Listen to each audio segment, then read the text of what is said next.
Hey swingers, welcome back to another exciting episode of Tire Swing Games plays Katamari Damacy Reroll for the Nintendo Switch. This will be our last episode because I beat the game this episode. 100% we promise.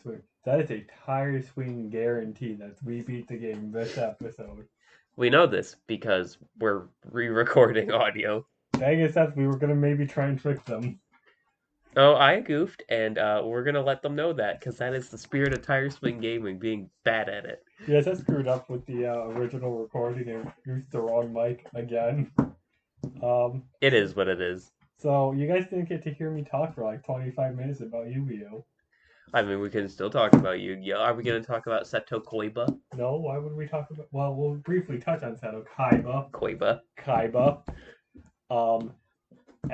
But so swingers, as we've all watched Yu-Gi-Oh! In its completion, because you do. Oh yes, because I definitely have. We've all seen Battle City, and therefore we've also all seen the Battle City finals. Isn't Battle City the first arc? No, that's Duelist Kingdom. Ooh, such a similar concept. It's completely different name even. Name, however, it's the same goddamn concept. No, it's not. It's different. How is it different? Instead of collecting 10 star chips, you need to get 6 locator cards. And locator cards behave differently because they tell you the location of the files. Where star chips, you know where the files are. They're just essentially the key to let you in. Also, you can bet as many star chips as you want on each duel.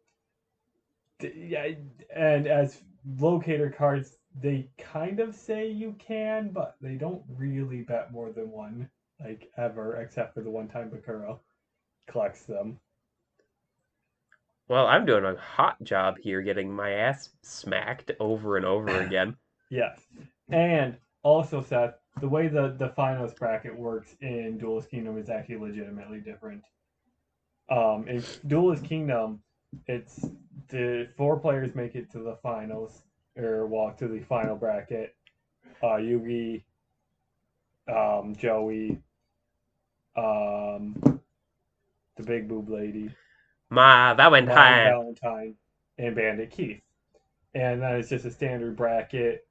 Is, ba- is Bandit Keith the American-looking dude? Yeah. So it's Bandit Keith versus Joey round 1, and Yugi versus Mai round 1, and then round 2, Yugi and Joey versus each other. And the winner of the tournament gets to fight Maximilian Pegasus. In Duelist Kingdom, there is no secret final boss. It's just a regular bracket, sort of, where round 1 is 4 matches, totaling 8 players. Round 2 is where it gets funny, because to determine the matchups for round 2, they do a really weird 1v1v1v1 duel. I picked up the government drones, Logan. You did. Anyway, so swingers, I want to talk about those finals, that final bracket for for Battle City, because you know who Merrick is, the blonde-haired femboy. I would have said Twink. Whatever, who cares? There's a distinct difference. I'm not sure there is, but sure. Anyways, the blonde-haired one. Yep. The blonde-haired bad guy, is at best the 6th best player in that tournament, and he ends up being the final villain. That's and hilarious. The final duel. That's hilarious. Is it because he cheats? Yeah.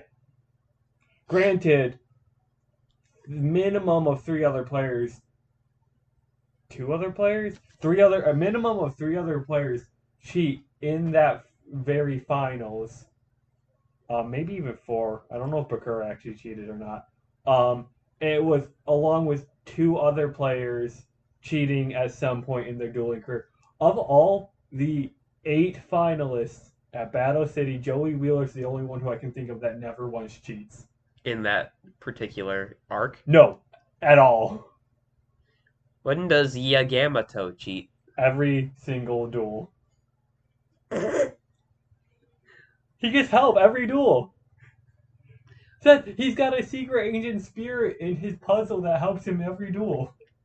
And also, supposedly the secret power of the Millennium Puzzle is that allows you to draw the card you need right when you need it. So it effectively stacks the deck. Yeah. That's hilarious. It's cheating. But so we'll start with Yugi and Merrick duel each other, and Yugi obviously wins, right? Yeah. So Yugi's better than Merrick, Yeah. even though Yugi had 2 Egyptian gods and Merrick only had 1. But we'll pretend that doesn't matter because it really doesn't. Yugi beat 3 of them solo one time without the spirit of the pharaoh. He was dueling the spirit of the pharaoh. He also So Yugi is the better duelist then than Yami? Well, we'll get to that later. I want to talk about that duel and how Yugi screwed up in it. But so Yugi beats Merrick, so Yugi's better than Merrick, right? Yep.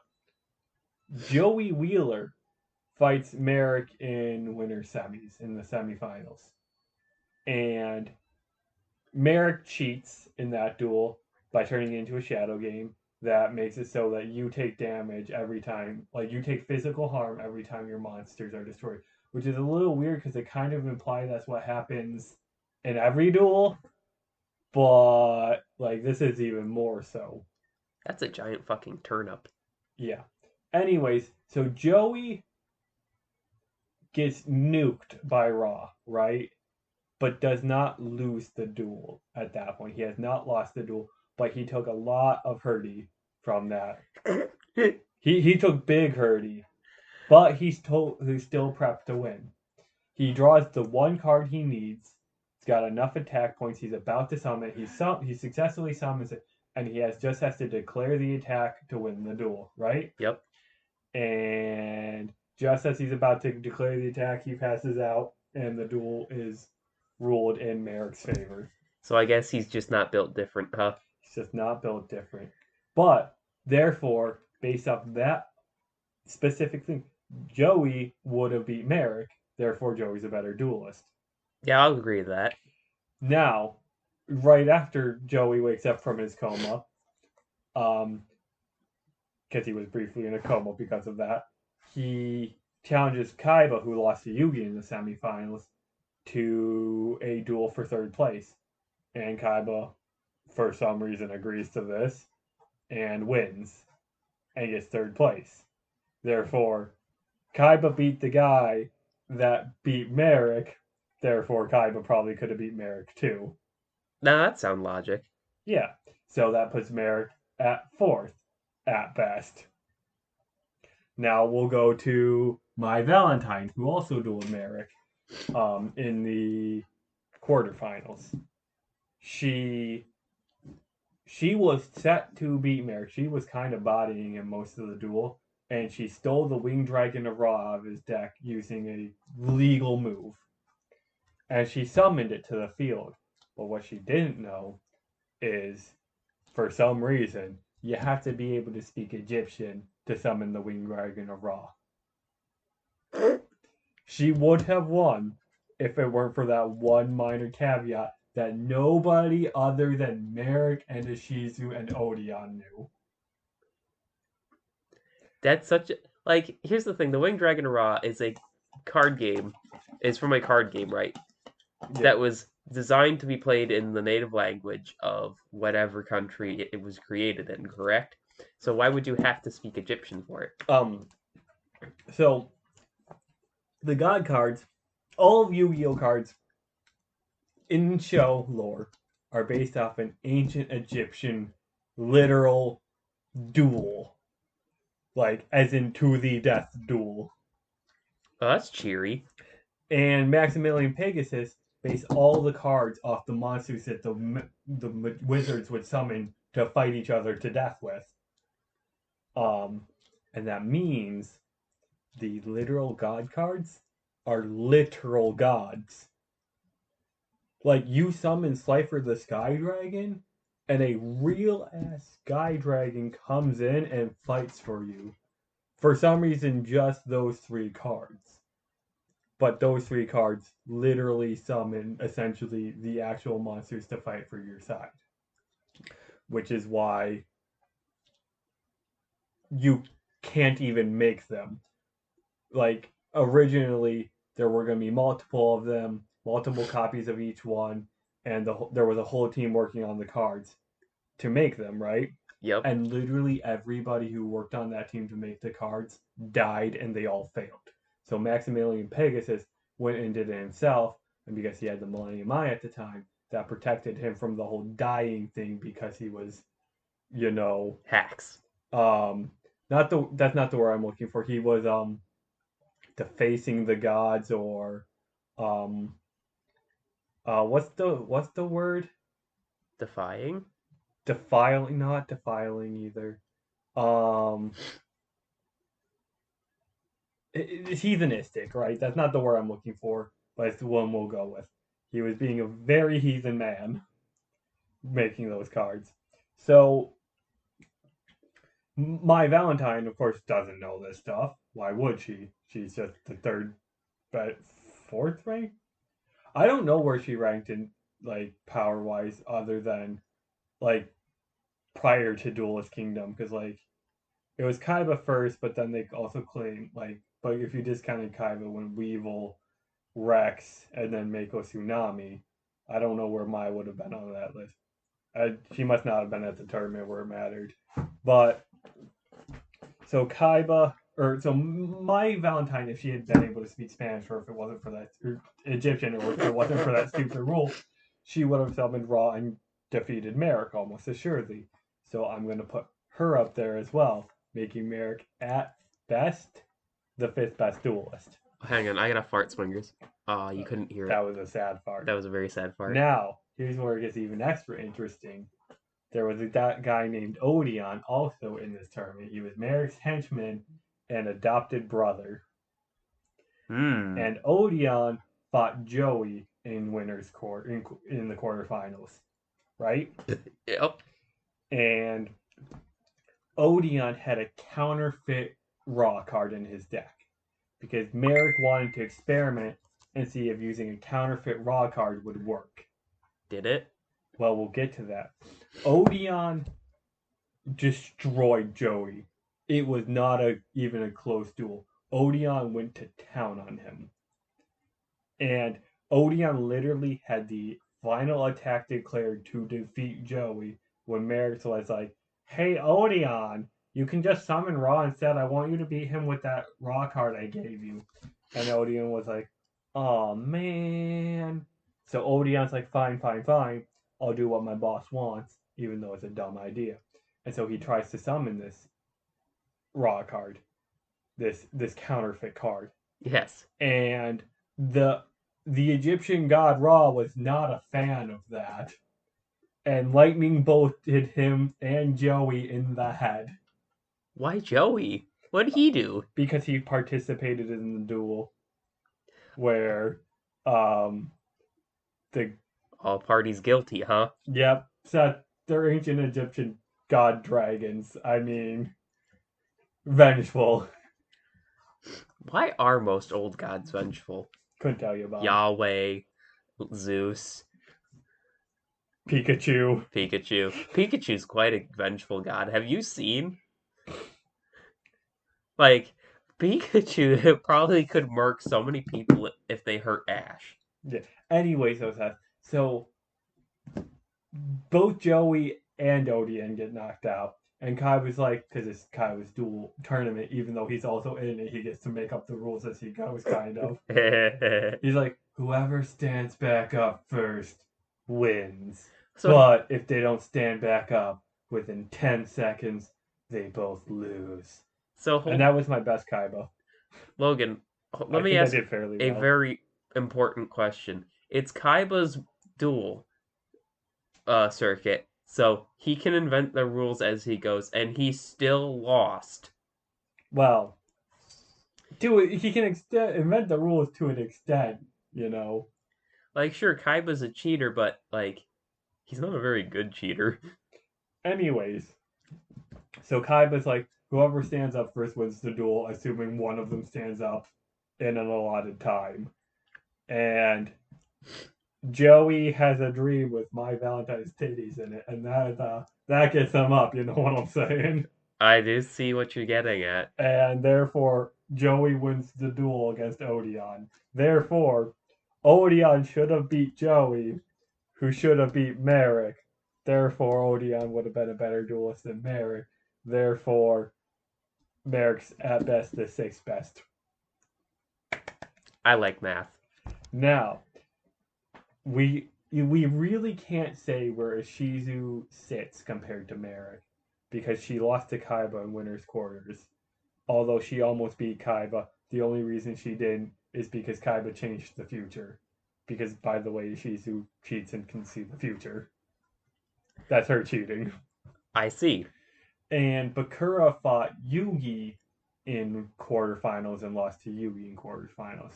Isn't Bakura also a major villain at some point? Yeah, he's the final villain. Not Merrick. Not Merrick.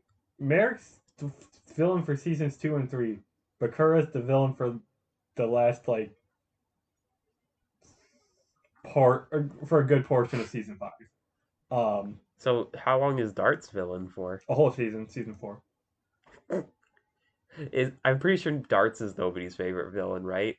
No, it's Bakura or Merrick probably, although I think there might be some weirdos that like Maximilian Pegasus. Yugi boy!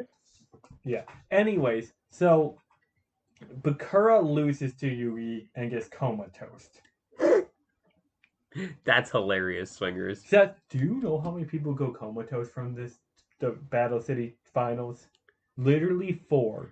That's a non-zero amount. The fact that 4 people went comatose and they kept the tournament going is a little sus there, Kaiba. Kaiba doesn't care about 4 people. He just wanted the Egyptian gods for himself. He didn't even get it. Like, how many of them did he eventually get? He had 1, and he lost it to Yugi. God damn it, Kaiba. How are you so bad at this? Like, don't get me wrong, Kaiba's probably the second best duelist after Yugi, but like... Anyway, so Bakura, after losing to Yugi and going comatose for a little while, gets back up and then goes and for some reason duels Merrick, and I don't remember why. And he loses that duel to Merrick, but I don't remember if he was actually trying to win it or not. So he also might still have been legitimately better than Merrick. You'd assume so if he's the final villain at the very least. Yeah.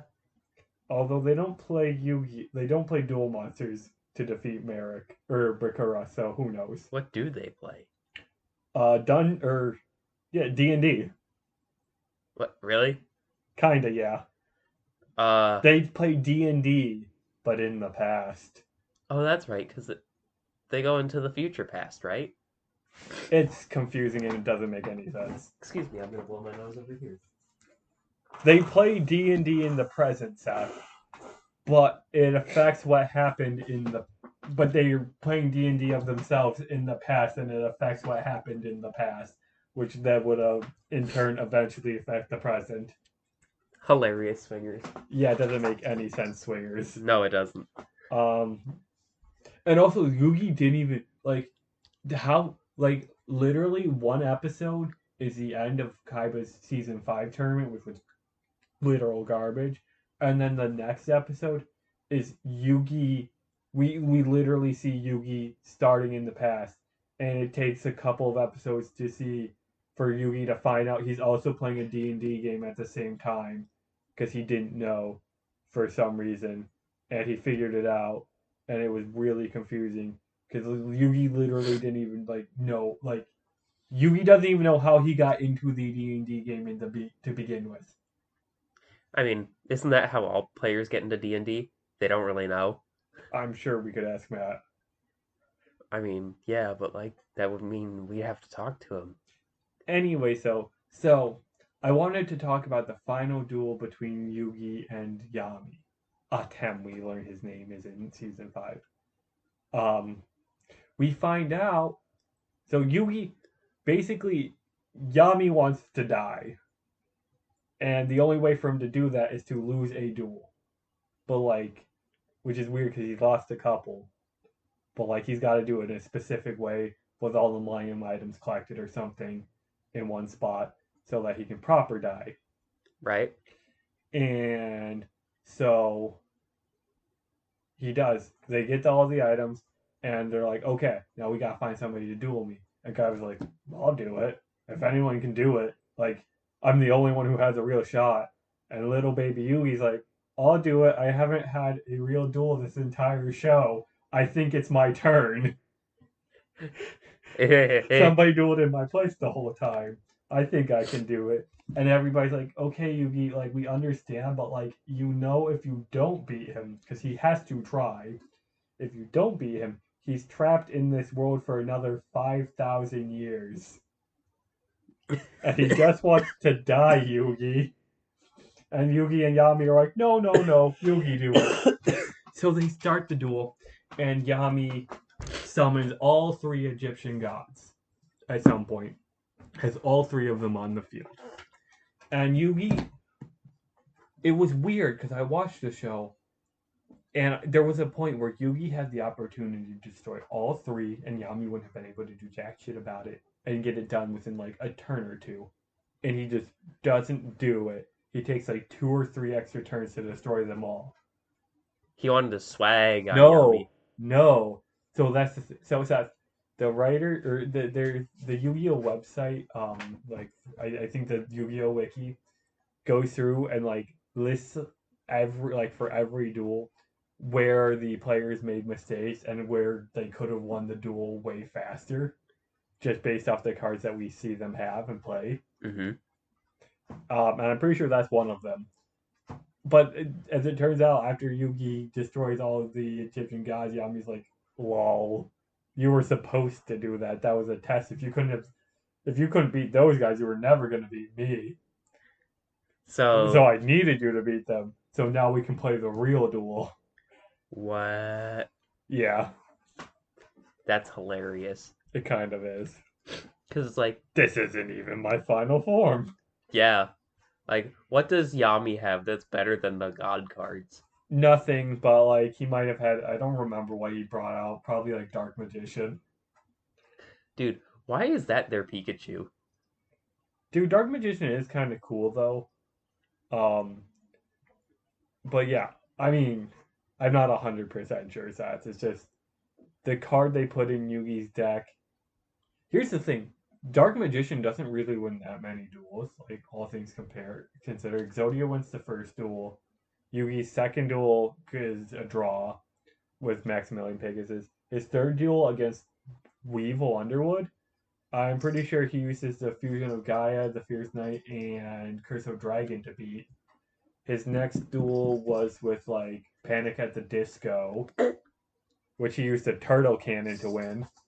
I mean, wouldn't you? He dueled Mako Tsunami and just used a giant rock man to break the moon to win that duel. Again, I would as well. He also dueled. Oh, look, I did it. Nice. We knew that was gonna happen. Yeah, but like 4 minutes to spare, I wasn't expecting that. Oh yeah, you had plenty of spare time. He also dueled the Gate Guardian, or the 2 dudes with Joey in a double duel, where he used they used a fusion of the Summon Skull and Red Eyes Black Dragon to win that duel. It's called Red Eyes Black Skull Dragon. That's pretty rad. That's a pretty rad name. Then his duel against his next duel against Kaiba, he forfeits and loses. His duel against My Valentine, he uses Blackluster Soldier to win. I don't remember who he uses to beat Joey in the finals of that tournament. And then to beat Maximilian Pegasus, he uses Black Magician of Black Chaos or Black Chaos Magician. There's two monsters almost the exact same name, and they're almost the exact same monster, except one's ritual summoned and one can just be, I think, normal summoned or has a different way to special summon. I picked up the rainbow, Logan. I know, we went over that at the time. And the clouds. Look at that. I know, we went over that at the time. So it was really kind of like Yugi uses the Dark Magician in a lot of duels, but he doesn't necessarily win every duel with it, or even that many. In fact, it's quite possible the first duel he wins using Dark Magician is this duel with Arcana in Battle City. Could be, but I don't know. I don't either. Because I haven't watched the show in over 10 years. It's been a long time since I watched the show. I watched it all the way through, but yeah. Well, didn't you watch it with what's her name? No, I mean I watched part of it with her, but most of it, like when I watched it all the way through, that was it. Actually, before that, I'm pretty sure I was still in high school at the time because remember, I would watch some episodes with Ben between summer swim team practice and summer swim team meet. Ah, yes, Ben. Well, we also played Yu-Gi-Oh! It's got one of the most monotone voices. We should have him on an episode sometime. Hey, Ben, text me if you want to be on Tower Swing Gaming. He told me he watches our episodes sometimes still. Hey, good for him. Yeah, he mentioned just when I was hanging out with him yesterday, he watched some of our episodes with Mithra Pyra. Our plot episodes. Yeah, lots of plot episodes. I'm just throwing this out there. We are the plot in our episodes. That sounds like a book written by John Green. Oh my god, you're right. He's the guy who wrote The Fault in Our Stars. I know. I'm not disagreeing with you, and I hate that His younger brother's way cooler, Hank Green. I watch one of his YouTube, or some of his YouTube channels, his Thai show videos. He's done by Hank Green. It's funny every time. Swingers. Dude, I think there was an audio spike where it was. That's kind of funny, Swingers. Yeah. Oh, let's go. Okay, we got like a minute left. You got anything, Dad? No, I have something to subtract. And that would be intelligence from the Swingers. Oh boy, that one stank though. I'm sorry, Swingers. I'm sorry if you can smell that. Oh, for those of you that don't know, somehow, I'm sick. So that's fun. Oh, who cares? Yeah, no, it's fine. It's just a minor sinus infection. We all have one. Yeah, it's... Oh my god, 216 hours and 15 minutes are available on my D drive, according to this. D drive? Yes. What's the D stand for? D's nuts. D's nuts. Got him. How is there still dialogue going? I don't know, but if you're still watching at this point, like, comment, and subscribe. Yeah, for real. And also, a side note for Scrabara, we have no idea, but your comments keep getting auto-deleted by YouTube, and it's kind of fucked up. That's sad. Big sad. We miss them. We miss your comments, Scrabara. They were so good. You're our best fan. Number one, even. Remember Mr. Krabs? He was number one. That would have been a good line to go out on. Because there's only 10 seconds left. So I think... Hold on. Remember Mr. Krabs? He was number one. Oh, okay, we can stop now. I think you did the stop button, Seth.